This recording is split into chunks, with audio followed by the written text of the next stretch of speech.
Syedaralun jalanan kota Banda Aceh pada Minggu 18 Agustus 2024 tampak semarak. Ribuan warga turun ke jalan-jalan di kota gemilang ini. Mereka menyemarakan karnaval pawai budaya yang diikuti oleh siswa dari tingkat sekolah dasar hingga SMA dalam rangka memperingati hari ulang tahun ke-79 kemerdekaan Republik Indonesia.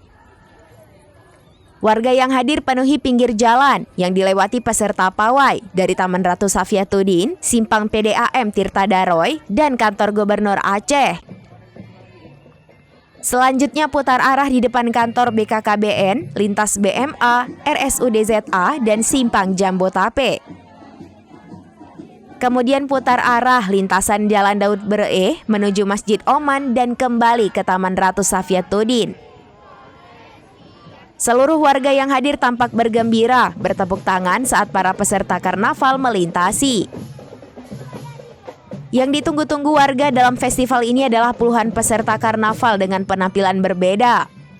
Mereka tampil berbeda karena kostum. Ada yang gunakan kostum kreasi adat khas Aceh, kostum guru, TNI, polisi, dan sebagainya.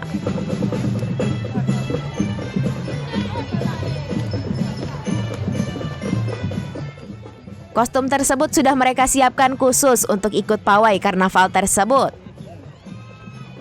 PJ Wali Kota Banda Aceh Ade Surya mengatakan, karnaval digelar untuk menunjukkan berbagai keberagaman agar generasi baru dapat mengenal adat dan budaya tidak hanya Aceh saja.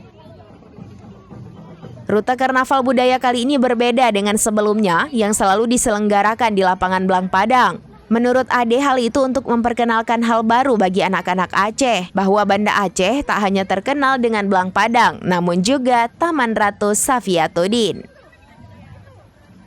Dari Banda Aceh, Henry Abik, serambinews.com. Download Tribun X sekarang, menghadirkan lokal menjadi Indonesia.